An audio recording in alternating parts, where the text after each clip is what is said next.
Dieu parle. Quand souvent nous les chrétiens, on dit que Dieu m'a parlé, certaines personnes disent, mais toi tu es qui, puis Dieu va te parler. Oui, ça pas que Dieu parle. Dieu parle toujours.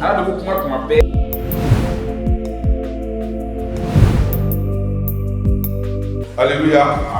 Gloire à Dieu. Ce matin, nous allons voir un enseignement qui va compléter l'enseignement qu'on a vu le dimanche passé. Qui se rappelle l'enseignement du dimanche passé? Le dimanche passé, on a parlé de quoi? Le titre c'était quoi? Pas un passant Jésus. On a vu le cas de quelqu'un dans la Bible qui ne faisait jamais un pas sans Jésus. Ça veut dire qu'il ne prenait aucune décision sans Jésus. Il consultait toujours l'Éternel. Et cette personne c'est qui? Il s'appelle quoi? David. Amen. David ne faisait rien sans consulter l'Éternel. Que ce soit une grande chose ou une petite chose, il consultait toujours l'Éternel. Et l'Éternel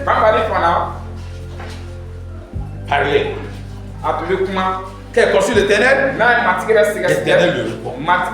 Il dit, Seigneur, est-ce que je dois partir? L'Éternel dit oui, va. Il dit, Seigneur, est-ce que je dois partir? L'Éternel dit non, ne va pas. Il parlait à Dieu et Dieu le répondait. Mais vous n'avez jamais posé la question, comment Dieu le répondait? C'est ça, non? Dieu le répondait, non? Mais comment Dieu le répondait? C'est qu'on va compléter l'enseignement aujourd'hui par un autre enseignement où on va voir comment Dieu parle aux hommes. Comment Dieu parle aux hommes. Oui, Dieu parle. Quand souvent nous les chrétiens, on dit que Dieu m'a parlé, certaines personnes disent, mais toi tu es qui, puis Dieu va te parler. Oui, ça pas que Dieu parle. Dieu parle toujours. Amen. Et on va voir comment Dieu nous parle. Nous allons voir notre débat dans Job chapitre 33. Job chapitre 33, du verset 14 au verset 18. Job 33, 14 à 18, tu nous dis, Dieu parle. Cependant, tantôt d'une manière, tantôt d'une autre. Et l'on n'y prend point garde. Verset 14 est clair. Dieu parle. Amen. Le verset 15 nous dit, il parle. C'est Dieu. Il parle. Comment? Par des songes. Par des visions.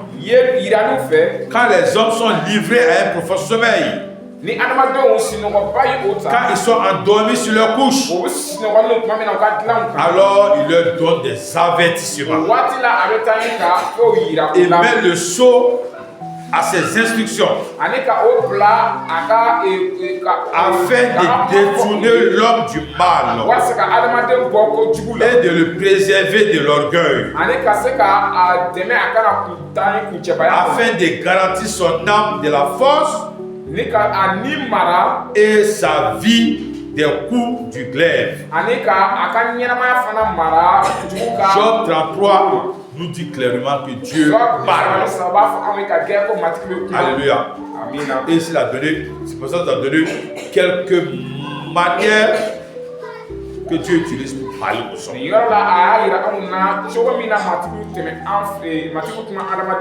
On va voir les autres manières. Alléluia. Dieu parle par plusieurs manières. La manière la plus courante que Dieu utilise pour parler aux hommes, c'est à travers quoi? À travers quoi? Sa parole écrite. La Bible. Amen. La Bible. C'est ce qu'on appelle la Bible quoi? La parole de Dieu, c'est déjà écrit. C'est pourquoi quand tu lis la Bible et que tu reçois quelque chose de la Bible, tu peux sûrement dire que Dieu m'a parlé. Amen. Parce que quand tu lis la Bible, quand tu médites la Bible, tu reçois quelque chose. Dieu te dit quelque chose. Dieu t'enseigne quelque chose. Dieu t'oriente quelque chose. Et tu peux dire que Dieu m'a parlé. Amen. Donc ce n'est pas un abus de langage de dire que Dieu m'a parlé. C'est pourquoi tu dois prier. C'est bon. Quand tu pries, qui parle à ce moment? C'est toi qui parles. Tu parles à Dieu. Et après la prière, après de la prière, tu dois méditer la parole de Dieu pour que Dieu te parle. Amen. Il y a des questions que tu te poses. Il y a des interrogations que tu te poses. Il y a des situations que tu traverses. Dans la prière, tu as porté ça à Dieu. Oh Seigneur, voici la situation. Mais comment tu veux que Dieu te réponde? Après, il faut lire la Bible. Et dans la lecture, tu te réponds. Amen. Donc, la première méthode, la méthode la plus facile, la plus courante, la plus disponible,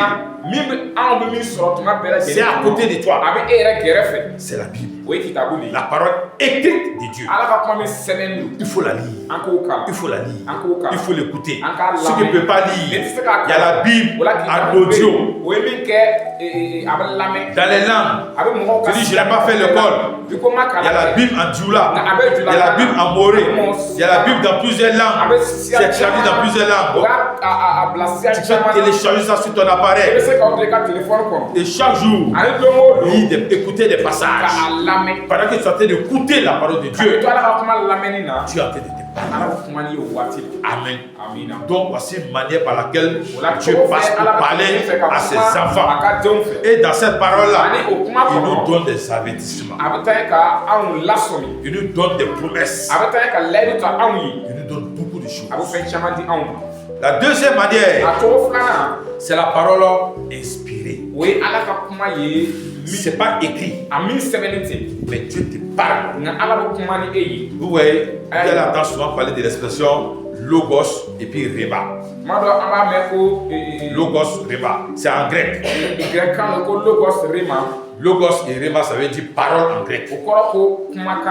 Mais dans la Bible, c'est le mot parole, parole, parole en français qui apparaît. Mais en grec, il y a tantôt rema, il y a tantôt logos. Et les deux veulent dire parole. Mais il y a une nuance. En français, c'est parole, parole. On ne perçoit pas bien la nuance. Mais en grec, logos et rema, il y a une petite nuance. Logos, c'est quoi? C'est la parole qui est écrite. Voilà, ça c'est le logos. C'est écrit. Le rema, ça c'est la parole inspirée. Et il y a des gens qui confondent des choses. Ce qui fait que c'est crée des problèmes. Parce qu'ils ne savent pas quand est-ce que c'est logos, quand est-ce que c'est rema. Logos, le rema est une parole spécifique. C'est prononcé instantanément. C'est révélé de manière particulière à quelqu'un. Je vais vous donner un exemple simple de vous comprendre. Quand Jésus marchait sur l'eau, c'est ça non? Il marchait sur l'eau et il allait vers ses disciples. Ils avaient peur. Ils croyaient que c'était un fantôme. Jésus a dit non, qu'il n'y a pas un fantôme. Et Pierre lui a dit, Seigneur, si c'est toi, ordonne que moi aussi je marche. Et Jésus a dit, et cela dit, venez. Il a dit à Pierre non, viens. Pierre s'est levé. Et Pierre a commencé à marcher. Amen. Pierre n'est pas tombé. Pierre s'est pas noyé. C'est quand il a douté qu'il avait commencé à marcher. Sinon, sur la parole que Jésus a dit à Pierre, viens. Pierre s'est levé. Pierre. Cette parole-là étaient spécifiques à Pierre. Ces paroles-là étaient adressées à Pierre. C'était un réma. Ce n'est pas un logos, parce que ce n'est pas écrit dans la Bible. Marchez sur les eaux, vous n'allez pas vous noyer. C'est écrit où dans la Bible? Et on voit aujourd'hui des gens qui se disent prophètes, hommes de Dieu, ils devaient marcher sur l'eau. Ils ont marché sur l'eau, ils se sont noyés, ils sont morts. Dieu t'a dit de marcher sur l'eau. Que je vais faire comme Pierre. Je vais faire comme Pierre. Et il faut des qui vont marcher sur l'eau. On attend ces histoires de certains pays. Dieu t'a dit de marcher sur l'eau. Tu vas te noyer. Amen. Donc on dit Réma, Dieu te parle de manière particulière à toi. Il te donne un message. C'est vraiment inspiré à toi. C'est la parole de Dieu. C'est venu pour toi. Mais le logos, c'est écrit pour tout le monde. Est-ce que vous voyez un peu la différence? Quand nous passons dans la Bible, le livre de Osée, on va parler dans le livre de Osée. Dieu a dit quelque chose à Osée. Allez, ouvrez Osée. Vous allez comprendre. Dieu a donné un rima à Osée. Il a donné une parole à Osée. Et cette parole qu'il a donnée à Osée là, toi chrétien aujourd'hui, tu ne peux pas dire que Osée a fait, donc moi aussi je vais faire. Non. Tu peux dire que Osée a fait, moi aussi je vais faire. À toi, Dieu n'a pas dit de faire. Mais à Osée, Dieu a dit de faire. Et Osée l'a fait. Et Dieu ne l'a pas condamné. Au contraire, il a fait, il a obéi à Dieu. Mais ce que Osée a fait, Dieu ne te dit pas de le faire. Mais c'est écrit, non? Est-ce que Dieu a dit à toi de faire? Allons-y dans Osée chapitre 1. Vous allez voir ce que Dieu a dit à Osée de faire. La parole de l'Éternel qui fut adressée à Osée, fils de Béri, au temps d'Osias, de Jotam, d'Akaz, d'Ézéchias, roi de Juda, et au temps de Zorobabel, fils de Joas, roi d'Israël. La première fois que l'Éternel adressait la parole à Osée, la première fois que l'Éternel adressait la parole à Osée, l'Éternel dit à Osée. Est-ce que l'Éternel a dit à toi? Ozo. Il a dit à Osée. Va. Fais quoi? Prends une femme prostituée. Épouse-la. Et des enfants de prostitution. Va prendre une femme prostituée, épouse-la et fais avec elle des enfants de prostitution. Quand le pays se prostitue, il abandonne l'Éternel. Il y a une leçon que Dieu voulait donner. Il y a un enseignement que Dieu voulait donner. Il a donné une parole, une réma à Osée. Fais ça. Verset 3. Il alla et il prit Gomer, fille de Diblan. Il conçut et lui enfanta un fils. L'Éternel lui dit encore, appelle-le du nom de Jisraël, car encore un peu de temps, je le châtirai. Et je châtirai la maison de Jéhu pour le sang versé à Jisraël aussi. Je mettrai fin au royaume de la maison d'Israël. Verset 5. À ce jour-là, je briserai l'arc d'Israël dans la vallée de Jisraël. Regardez le verset 6. Elle conçut de nouveau et enfanta une fille. Et elle a conçu encore. Amen. Dieu voulait donner un enseignement. Dieu voulait donner une leçon. Dieu voulait donner un message. Et il a dit à Osée, va prendre une prostituée, faire des enfants de prostitution. C'est écrit, non? Tu vas te lever, vivre dans ta vie de débauche et dire que non, Dieu a dit, c'est écrit dans la Bible, Dieu m'a dit à Osée, va prendre une prostituée. Donc ce n'est pas un péché de fréquenter les lieux de prostitution. C'est ça, c'est incompréhensible. Ce n'est pas un péché, c'est même écrit dans la Bible. Dieu m'a dit à ses prophètes, il faut prendre une prostituée. Donc ce n'est pas un péché. Vous voyez? Donc il y a des paroles que Dieu te parle personnellement. Donc c'est pourquoi dans la Bible il y a Logos et Réma. Ici vous allez voir, on dit l'Éternel parla l'Éternel adressa la parole à Osée. C'est en grec, ça allait être écrit, l'Éternel adressa le Réma à Osée. Parce que c'était à Osée. Quand c'est quelque chose pour tout le monde, on va dire l'Éternel adressa le Logos à. Alléluia. Donc voici comment Dieu parle. Lorsque Dieu chacun reçoit aussi des paroles inspirées de Dieu. Comment Dieu parle encore? Dieu parle de manière audible. De manière audible. C'est-à-dire on entend. Amen. Dieu parle de manière audible. Et on a vu dans la Bible beaucoup de cas où Dieu a parlé de manière audible. Et il y a le cas de l'apôtre Paul. C'est Saul de Tarse. Quand il partait à Damas, il a apporté la lettre pour qu'on persécute les chrétiens. Vous voyez ça dans Actes chapitre 9, du verset 3 en allant. On dit comme il était en chemin et qu'il approchait de Damas, tout à coup, une lumière venant du ciel resplendit autour de lui. Il tomba par terre et il entendit une voix qui lui disait, il entendait une voix, mais il n'a pas lu.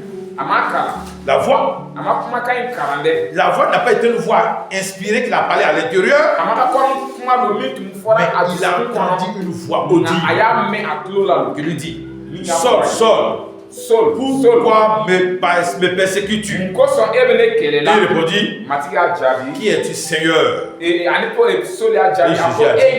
je suis Jésus que tu persécutes. Alléluia.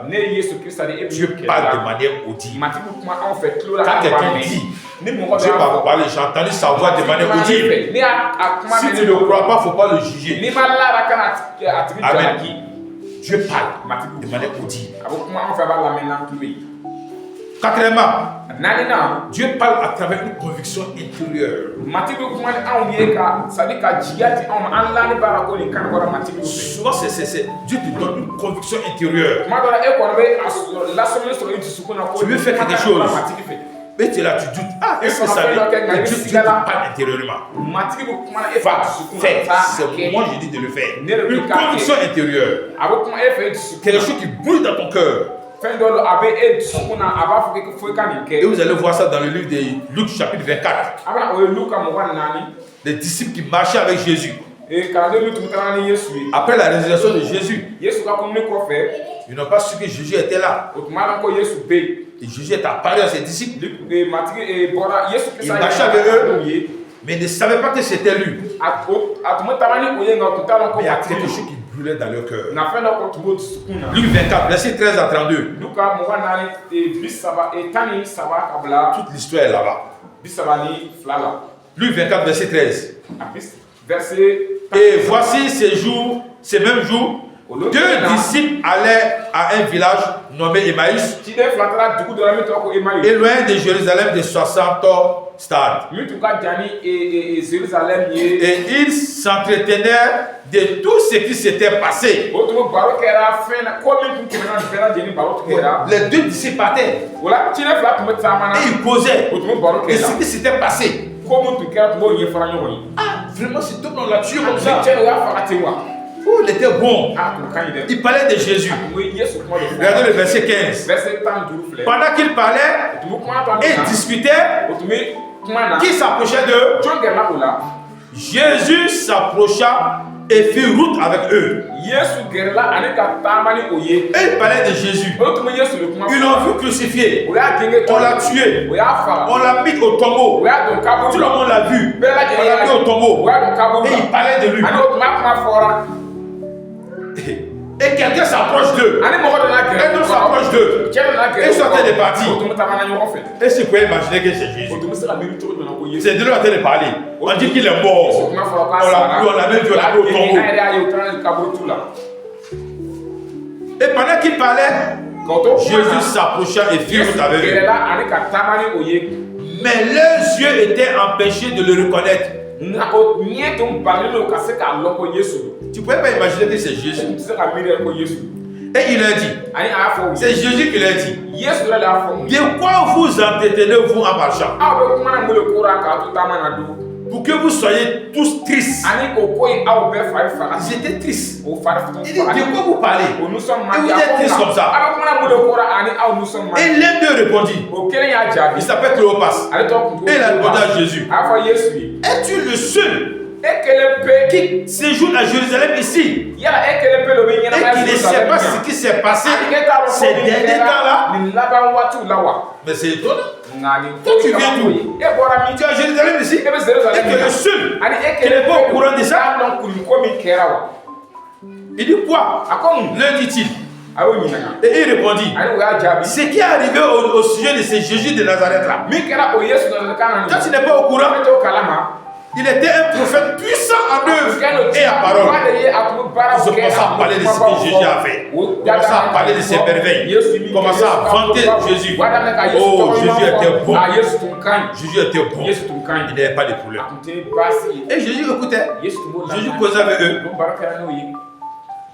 Amen. Et ils ont dit, même ils ont parlé de sa résurrection. Les gens sont allés trouver que Jésus n'était plus là. Continuons la lecture. On va aller carrément au verset 32. Donc, pendant qu'il parlait à Jésus, puis en temps, Jésus a disparu. Alors, verset 30 pour mieux comprendre. Pendant qu'ils étaient à table, oui, Jésus allait manger avec eux-mêmes. Il allait manger avec eux, il a tout fait. Et pendant qu'ils étaient à table avec eux, il prit le pain. Et après avoir rendu grâce, il le rompit et le leur donna. Cela, ils ont compris maintenant au verset 31. Alors leurs yeux s'ouvrirent et ils le reconnurent. Mais il disparut de devant. Quand Jésus a rompu le pain maintenant, c'est Jésus. Jésus a disparu. Maintenant, regardez le verset 32. Les deux là, qui marchaient, et puis Jésus est venu se joindre à eux. Regardez ce qu'ils ont dit. Et ils se disent l'un à l'autre, notre cœur ne brûlait-il pas au-dedans de nous lorsqu'il nous parlait en chemin? Tu ne remarquais pas que quelque chose brûlait dans ton cœur quand il parlait là? Il dit oui, je sentais. Quand le monsieur a parlé là, je sentais que quelque chose brûlait dans mon cœur. C'était Jésus. Alléluia. Donc Dieu parle souvent par de conviction. Ça te brûle le cœur. Tu vas t'arrêter là. Je te dis, lève-toi. Lève-toi, va rendre visite à telle personne là. Tu remets ça. Va, lève-toi. Va. Quelque chose te presse. Mon frère, lève-toi et va faire. C'est Dieu qui est en train de te parler. C'est Dieu qui est en train de te parler. Alléluia. Il faut le faire. Ça arrive à plusieurs personnes, non? Mais souvent on résiste, non? On dit ah, non. Quand ça te presse, c'est une bonne chose. C'est une bonne chose. Ça te presse. Lève-toi. Va faire. Et tu reviens. C'est Dieu quand il te dit pas faire. Voici comment Dieu parle. Il ne faut pas attendre à ce que toujours tu es assis, Dieu va te parler, Dieu va vous dire oh, il faut te lever, aller rendre visite à tel frère, il faut te lever. Non. Comment Dieu parle encore? À travers les songes et les rêves. Il parle à travers les songes et les rêves. Amen. Les songes et les rêves, c'est ce qu'on vit pendant qu'on dort. Pendant que tu es endormi, ce que tu reçois comme message, le film que tu vis souvent quand tu dors, c'est ça qu'on appelle rêve ou bien songe. Amen. Et Dieu a parlé en songe et en rêve aux gens. Allons dans la Bible, on va voir Dieu a parlé en songe à Joseph. Matthieu 2, verset 11 à 14. Quand Jésus était né, et qu'on devait tuer tous les enfants de son âge, de 2 ans et plus, tu as parlé à Joseph. Verset 11, Matthieu 2, 11. Ils entrèrent dans la maison, virent le petit enfant avec Marie, sa mère, se prosternaient et l'adoraient. On parlait des mages qui sont partis chercher Jésus. Ils ouvrirent ensuite leur trésor et ils lui offrirent en présent de l'or, de l'encens et de la myrrhe. Même les mages qui sont partis adorer Jésus, le roi Hérode avait dit, si vous le trouvez, venez me faire ci, moi aussi je vais aller l'adorer. Quand ils ont trouvé Jésus, ils ont fait d'adorer Jésus. Qu'est-ce qui s'est passé au verset 12? Puis, divinement averti en songe de ne pas retourner vers Hérode. Donc c'est un songe que Dieu les a dit. Il ne faut pas retourner vers Hérode. Prenez un autre chemin et allez chez vous. Ils regagnaient leur pays par un autre chemin. Oui, Dieu les a parlé par quoi? Par un songe. Parce que Hérode voulait savoir c'est tout le petit roi qui vient d'Éden pour aller le tuer. Lui, le roi, comme un roi va naître. Il a dit au mage là, si vous le trouvez, venez me dire, moi aussi je vais aller l'adorer. Et Dieu les a avertis. Ne prenez pas le chemin d'Hérode, prenez tel chemin et allez-y. Verset 13. Lorsqu'il fut parti, Dieu est venu parler encore à Joseph. Voici un ange du Seigneur apparu en songe à Joseph. Pendant que Joseph dormait, il est apparu et il dit, lève-toi, prends le petit enfant et sa mère, fuis en Égypte et reste-y jusqu'à ce que je te parle. Jusqu'à ce que je te parle. Alléluia. Donc Dieu parle par les songes. Donc par un songe, il a parlé à Joseph. Prends l'enfant et va. Reste en Égypte jusqu'à ce que je te parle encore de nouveau. Car Hérode cherche le petit enfant pour le faire mourir. Joseph se leva, prit de nu le petit enfant et sa mère. C'était la nuit, c'est-à-dire il dormait quand Dieu le parlait. Et la même nuit, il s'est réveillé, il a pris l'enfant et sa mère et ils sont allés en Égypte. Dieu parle par les songes et par les rêves. Alléluia. Donc dans tes rêves, Dieu peut te parler. Il peut te donner un avertissement. Il peut t'ouvrir une porte. Il peut te dire voilà. Il peut te donner des instructions. Tu l'as prié pour une situation, un besoin. Et dans le rêve, tu peux donner la solution à travers le rêve. Tu te lèves, prie et applique ce que Dieu t'a montré. Alléluia.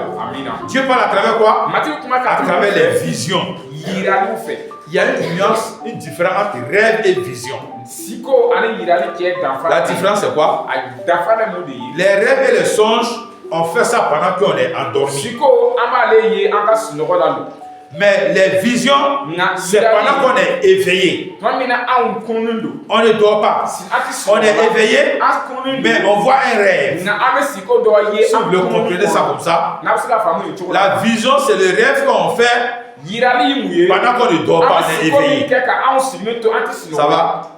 Donc ça, c'est les visions. Tu es là, mais tu vois des choses comme un rêve que les autres qui sont là ne voient pas. Et ça, c'est dans la Bible.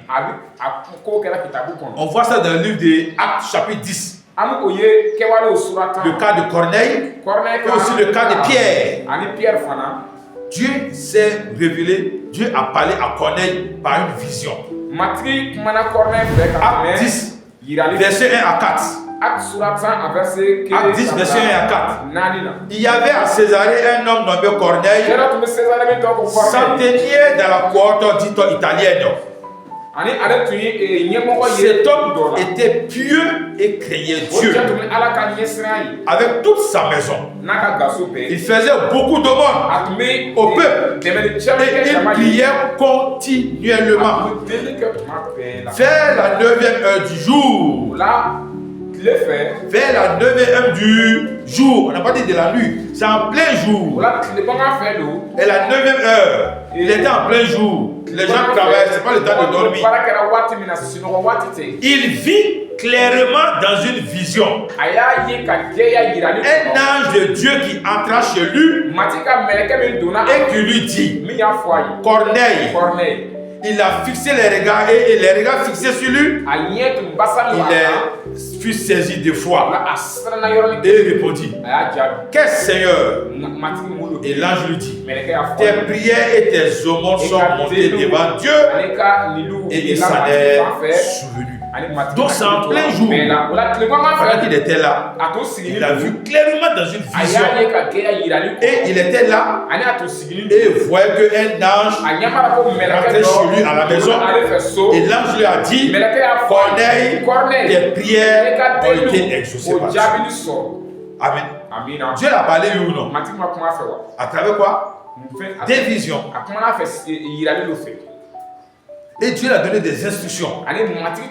Il faut aller dans telle maison. Tu vas voir quelqu'un là-bas qui s'appelle Pierre. Il faut lui dire de venir. Il a des choses à te dire. Donc pendant que Corneille préparait des gens pour envoyer chercher ces pierres-là, c'est Pierre aussi. Au verset 9, il était aussi à la maison chez lui et il a reçu une vision aussi par rapport à ce Corneille-là. Acte 9, acte 10, verset 9.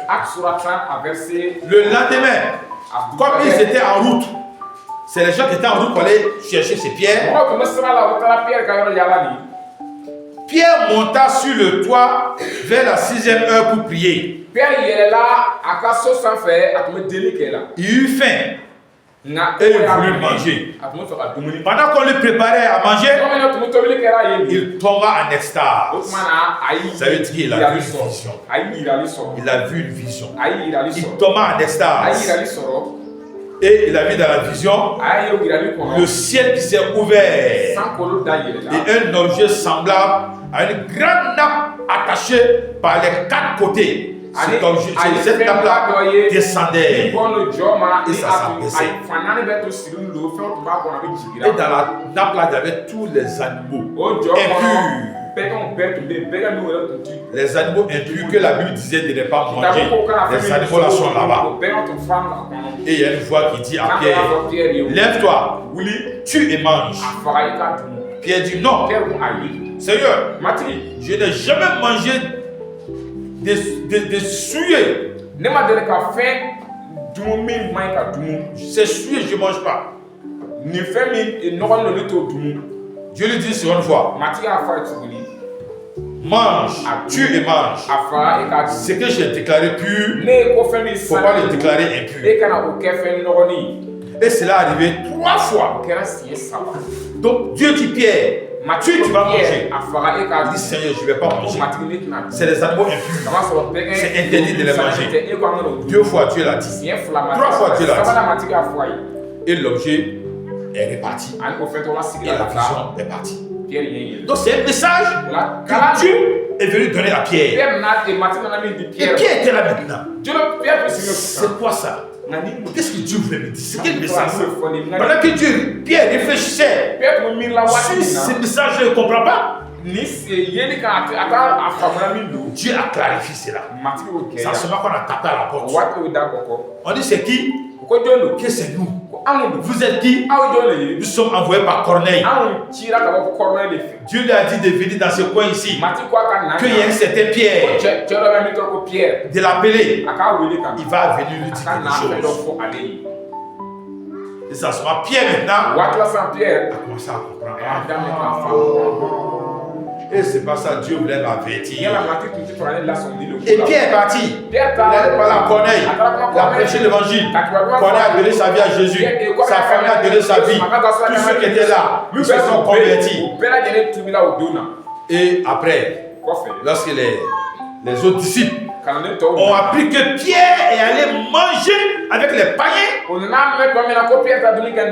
ils ont dit à Pierre: on a fait des reproches. Mais comment tu es allé chez les païens? Ce n'est pas autorisé que nous vivez avec les païens.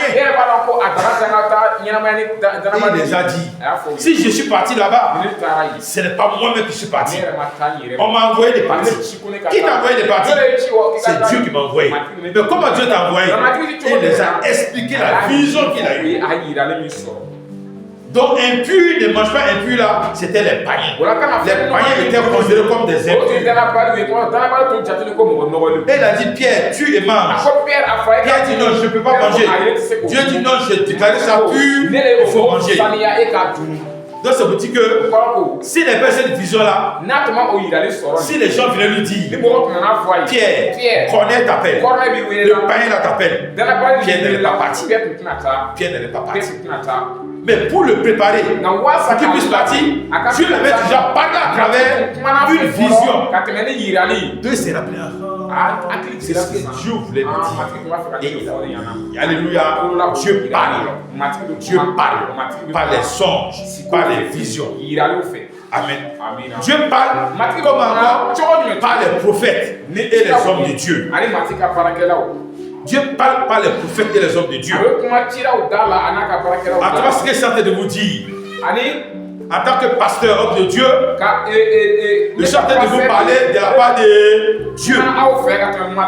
Tout ce que je vous dis, ça ne vient pas de moi. Parce que je lis tout dans la Bible. Alléluia. Et je ne fais que vous expliquer. Donc Dieu parle à travers ses serviteurs, à travers les prophètes. Amen. Regardez dans Luc, verset 16. Et chapitre 16, pardon. Verset 29 à 31. C'est l'histoire de l'homme riche et de Lazare. Verset 29. Luc 16, 29. Abraham répondit. Vous voyez, c'est l'homme riche qui souffrait dans le feu. Il a dit à Abraham, il dit à Lazare, il est reparti dire à ses frères, il a des frères sur la terre, d'aller leur dire de changer de vie pour ne pas venir là où lui il est. Parce que là où lui il est, c'est la souffrance atroce. Et dit à Lazare d'aller dire à mes frères de ne pas venir. Maintenant Abraham lui a répondu. Abraham a répondu quoi? Ils ont qui? Ils ont Moïse et les prophètes qui les écoutent. Amen. Qui les écoute. Parce que Dieu parle aussi à travers d'eux. Les gens ont des prophètes, ils ont des pasteurs, ils ont des évangélistes, ils ont des hommes de Dieu. Dieu parle à travers eux. Alléluia. Ce ne prend pas à la légère les paroles des serviteurs de Dieu. Amen. Parce que Dieu parle au travers d'eux. C'est pourquoi il y a le ministère des prophètes et il y a les dons de prophétie. À travers ces deux formes-là, Dieu parle à ses enfants. On va voir une dernière forme par laquelle Dieu parle. Dieu parle à travers les anges. Dieu parle à travers les anges. Amen. Vous voyez dans le livre de Luc et Actes, chapitre 8, Dieu a parlé à Philippe par l'intermédiaire des anges. Acte 8, 26 à 27. Un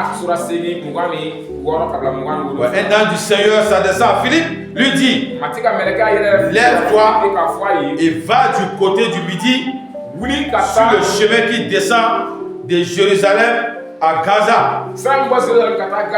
Celui qui est désert. Il se leva et partit. Et voici, il y avait un eunuque éthiopien qui était là. Qui était en train de regarder sa Bible. Le livre. Et il ne comprenait rien. Et Dieu a dit à Philippe, lève-toi et va vers ce côté-là. Et tu vas voir quelque chose. C'est pourquoi je vous disais, Dieu te dit, lève-toi, va ici. Lève-toi, pas ici. Ton frère ne résiste pas. Lève-toi et va faire. Dieu te parle. Donc quand il est parti, il partait. Il avait un char. Et monsieur qui était assis un char. Et Dieu, Dieu a dit, approche-toi de ce char. Et s'est approché du char. Et il a demandé à l'élu éthiopien, c'est quoi tu lis? Que j'ai lu l'histoire de quelqu'un. Voici, on dit, il a fait ci, fait ça, fait ça. C'est de qui il parle même? C'est de lui-même, il ne parle de quelqu'un d'autre. Et Philippe maintenant l'a expliqué. Il a parlé de Jésus, il l'a évangélisé, il a parlé du baptême. Si tu crois et si tu es baptisé, tu seras sauvé. Et quand ils ont fini, ils ont pris la route. Le char partait. Et Philippe était à côté de l'eunuque éthiopien. Dieu ne lui avait pas encore dit il faut partir. Reste toujours à côté de l'eunuque éthiopien. Donc il partait. Arrivé devant, l'eunuque éthiopien a vu l'eau. Et il a dit à Philippe, mais voici l'eau. Qu'est-ce qui m'empêche d'être baptisé? Philippe dit, si tu crois, ils sont allés. Philippe l'a baptisé.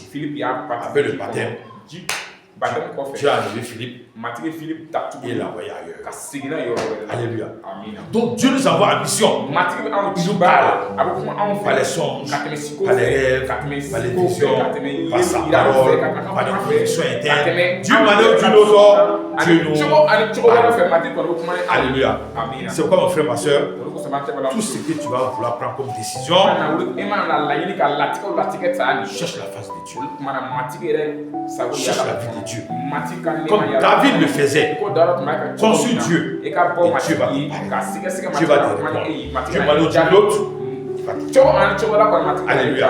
Il ne va jamais rester sans te donner. Mais si tu n'as pas de réponse, c'est une réponse. Alléluia. Le silence de Dieu est aussi une réponse. Il faut toujours le consulter. Et Dieu le fera.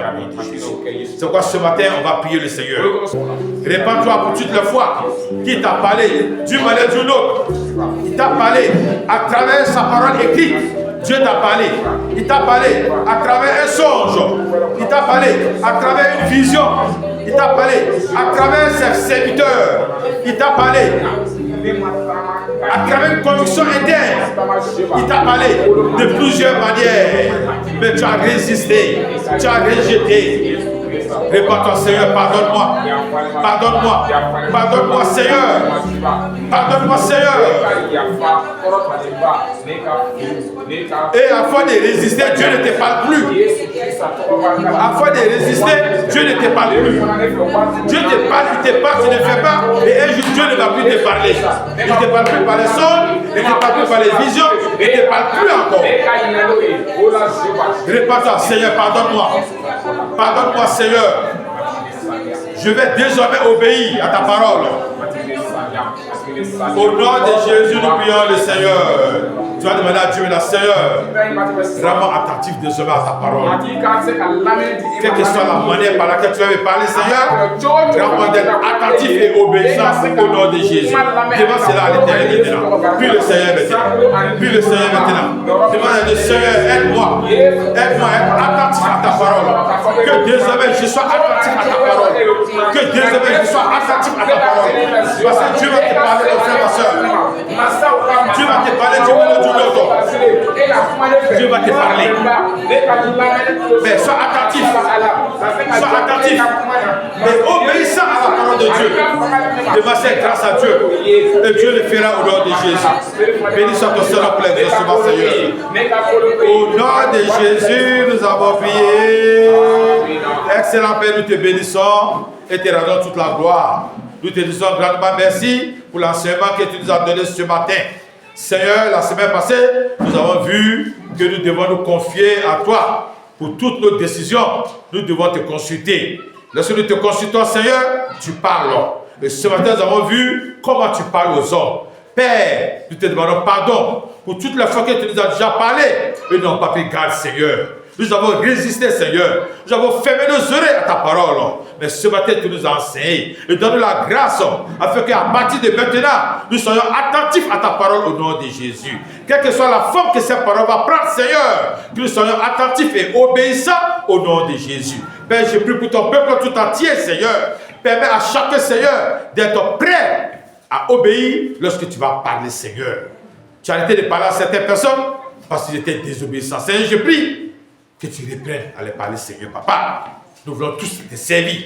Nous voulons tous obéir, Seigneur, au nom de Jésus. Merci, Seigneur, parce que je crois que tu l'as fait. Que toute la gloire te soit rendue. Au nom de Jésus, nous avons prié. Amen. Amen. Que le Seigneur vous bénisse. À la semaine prochaine.